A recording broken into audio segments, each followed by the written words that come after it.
जय श्री कृष्ण। राधे राधे। भक्ति का अर्थ होता है भगवत सेवा। हर सेवा में कोई न कोई ऐसा आकर्षक अवश्य होता है जो सेवा करने वाले व्यक्ति को क्रमशः आगे की ओर बढ़ाता है। इस संसार में हमसे हर व्यक्ति चिर स्थायी रूप से किसी न किसी प्रकार की सेवा में लगा रहता है और इस प्रकार के कार्य से जो सुख मिलता है उसकी प्राप्ति के लिए ही वह ऐसा कार्य करने को अधिक उत्साहित रहता है। अपनी पत्नी और बच्चों से प्रेम से बंधा एक गृहस्थ व्यक्ति दिन रात काम करता है और एक समाज सेवी इसी कारण एक बड़े परिवार के लिए काम करता है और एक राष्ट्र प्रेमी अपने देश और देशवासियों के लिए दिन रात इसी कारण काम करता है। वह शक्ति जो कि एक समाज सेवी, गृहस्थी और देश प्रेमी को प्रेरित करती है उसे रस कहते हैं। यह एक प्रकार का रिश्ता जिसका स्वाद अति मधुर होता है। भक्ति रस उस साधारण रस से भिन्न होता है जो कि सांसारिक कर्मियों के द्वारा अनुभव किया जाता है। सांसारिक कर्मी एक विशेष प्रकार का रस जो इंद्रिय सुख कहलाता है उसे प्राप्त करने के लिए दिन रात कठिन परिश्रम करता है, किंतु सांसारिक रस अधिक समय तक नहीं रहता। इसलिए सांसारिक कर्मी हमेशा अपने सुख प्राप्ति के तरीके बदलते रहते हैं। एक व्यापारी पूरे सप्ताह काम करके भी संतुष्ट नहीं होता, इसलिए सप्ताह के अंत में वह अपने नियमित कार्यक्रम में परिवर्तन की कामना करता है और ऐसे स्थान पर जाता है जहां पहुंचकर वह अपने व्यापार से संबंधित हर बात को भूलने का प्रयत्न करता है। तब सप्ताहांत व्यवसाय को भूलने में व्यतीत करने के बाद वह वापस अपनी स्थिति बदलता है और फिर से अपने व्यापार व्यवसाय में जुट जाता है। भौतिक कार्य करने का अर्थ किसी पद को स्वीकार करना और फिर थोड़े समय बाद उसे बदल लेना। स्वीकार और अस्वीकार की इस प्रवृत्ति को भोग त्याग कहते हैं, जिसका अर्थ कभी इंद्रिय सुख को स्वीकार करना और कभी त्याग देना। कोई भी जीव पूरी तरह से ना तो भोग में रत रह सकता है और ना ही त्याग में। परिवर्तन के यह क्रम निरंतर चलता रहता है, पर हम किसी स्थिति में खुश नहीं रह सकते क्योंकि हम वास्तव में अपनी शाश्वत वैधानिक स्थिति की दृष्टि से उस परमात्मा के अंश हैं।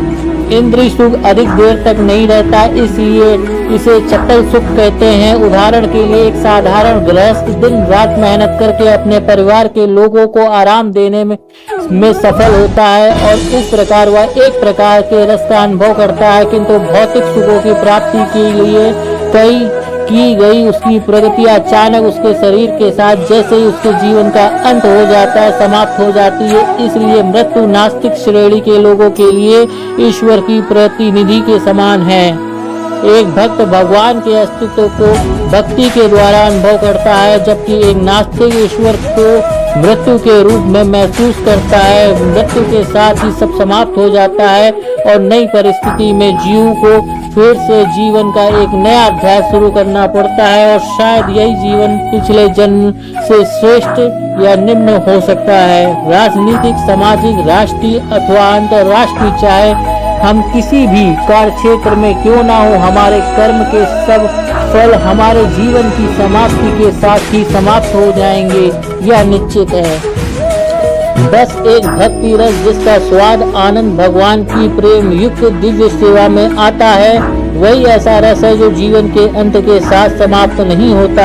यह अनंत काल तक चलता रहता है और इसलिए इसे अमृत कहते हैं। अमृत अर्थात वह वस्तु जो कभी मरती नहीं बल्कि अनंत काल तक विद्यमान रहती है। इस बात की पुष्टि सारे वैदिक साहित्य में भी की गई है कि श्रीमद् भगवद गीता में कहा गया है कि भक्ति रस की थोड़ी सी उन्नति भी भक्त को मानव जीवन रूपी मौके को खो देने के सबसे बड़े खतरे से बचा सकती है। जो रस हम सामाजिक जीवन, गृहस्थ जीवन और परोपकारिता, समाज सेवा, राष्ट्रीयता, समाजवाद आदि की अनुभूति से प्राप्त करते हैं, वे हमें इस बात का कोई विश्वास नहीं दिलाते हैं कि हमारा अगला जन्म मनुष्य योनि में ही होगा। हम अपने अगले जीवन की तैयारी इस जन्म में ही अपने वास्तविक कर्मों के द्वारा कर लेते हैं। जीव को इस जन्म के कर्मों के फल स्वरूप ही अगले जन्म में विशिष्ट प्रकार का शरीर मिलता है। जीव की मूल प्रवृत्ति यह होती है कि वह किसी को प्रेम करना चाहता है। कोई भी किसी दूसरे से स्नेह किए बिना नहीं रह सकता। प्रेम करने की यह प्रवृत्ति सभी जीवों में होती है। बाघ जैसे जानवर में भी यह प्रवृत्ति होती है, चाहे वह सुप्त अवस्था में ही क्यों ना हो, और मनुष्य तो यह प्रवृत्ति निश्चित रूप से होती है, पर कमी सिर्फ एक ही बात की है कि हमें यह नहीं मालूम कि हम अपने प्रेम का आधार किसे बनाएं, जिससे कि सभी सुखी हो सके। वर्तमान काल में मानव समाज में हमें ये सिखाता है कि अपने देश को प्यार करो या परिवार को प्यार करो या अपने आप को प्यार करो, लेकिन वह इस बात की कोई जानकारी नहीं देता है कि हमें अपने प्रेम का आधार किसे बनाएं, जिससे हर व्यक्ति सुखी हो सके। वह कड़ी है श्री कृष्ण। भक्ति मार्ग हमें सिखाता है कि हम किस प्रकार अपने मौलिक प्रेम को भगवान श्री कृष्ण में बढ़ाएं और कैसे उस स्थिति को प्राप्त करें जिससे हम परमानंद के जीवन का भोग कर सकें। जीवन के प्राथमिक चरण में बच्चा अपने माता पिता को प्रेम करता है, फिर भाई बहन को, फिर जैसे जैसे प्रतिदिन वह बड़ा होता जाता है वह अपने परिवार, समाज और संप्रदाय, देश और पूरे मानव समाज को प्रेम करने लगता है। किंतु प्रेम की भावना पूरे मानव समाज को प्रेम करने से भी संतुष्ट नहीं होती है। प्रेम की यह भावना तब तक अपूर्ण रहती है जब तक कि हम यह नहीं जान लेते कि हमारा सर्वोच्च प्रियतम कौन है। हमारा प्रेम पूर्ण रूप पेड़ू तभी संतुष्ट हो सकता है जब उसका आधार भगवान श्री कृष्ण हो।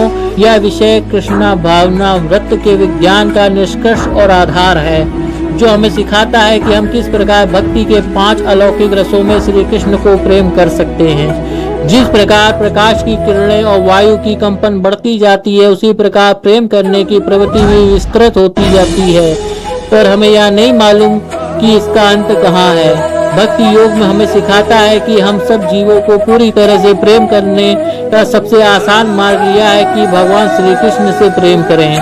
संयुक्त राष्ट्र संघ जैसी संस्थाएं स्थापित करने भी हम मानव समाज में शांति और सद्भाव बनाए रखने में असफल हो गए हैं, क्योंकि हमें इसका सही तरीका मालूम नहीं है। तरीका बिल्कुल आसान है, पर उसे ठंडे दिमाग से समझना होगा। भक्ति रसमृत सिंधु सबको भगवान श्री कृष्ण को प्रेम करने का सहज और सीधा तरीका सिखाता है। यदि हम श्री कृष्ण से प्रेम करना सीख जाए तो हमारे लिए तुरंत ही दूसरे सब जीवों से प्रेम करना सरल हो जाएगा। यह तरीका प्रेम की जड़ से पेड़ की जड़ में पानी देते अथवा पेड़ को भोजन देने के समान है। पेड़ की जड़ को जल से सींचना या पेड़ को भोजन प्रदान करने का तरीका समान रूप से वैज्ञानिक और व्यवहारिक है।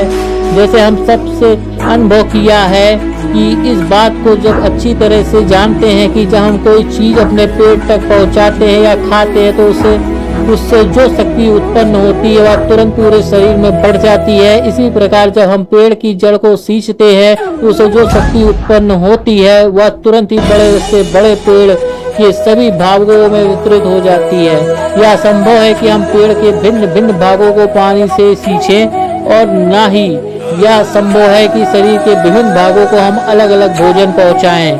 भक्ति रसामृत सिंधु पढ़ने से हमें यह ज्ञात होता है कि कैसे एक ही बटन दबाने से एकदम सर्वत्र और सब कुछ प्रकाशमय हो जाता है। जो व्यक्ति इससे परिचित नहीं है वह अपने जीवन में मर्म में वंचित रहता है। जहाँ तक भौतिक आवश्यकताओं का प्रश्न है, वर्तमान समाज ने जीवन को सुविधामय बनाने के लिए काफी उन्नति कर ली है, किंतु फिर भी हम सुखी नहीं हैं, क्योंकि हम जीवन में मर्म को नहीं समझ रहे हैं। केवल भौतिक सुख हमारे जीवन को सुखी बनाने के लिए पर्याप्त नहीं है। इसका जीता जागता उदाहरण विश्व का सबसे संपन्न देश अमेरिका है। सारी भौतिक सुविधाओं के बावजूद भी वहाँ ऐसे व्यक्तियों की श्रेणी पैदा हो रही है जो जीवन से पूर्णतः निराश और भ्रमित हैं। जहां उन भ्रमित लोगों से यह अनुरोध करता है कि वे भक्ति को और कला को सीखें, जो कि भक्ति रस मृत सिंधु विस्तार पूर्वक बताई गई है। मुझे यह पूरा विश्वास है कि ऐसा करने से उनके हृदय में दहक रही संसारिक अग्नि तुरंत शांत हो जाएगी। हमारे असंतोष का मूल कारण यह है कि हम भौतिक जीवन में इतनी प्रगति करने के बावजूद भी हमारी प्रेम करने की सुप्त प्रवृत्ति संतुष्ट नहीं हुई है।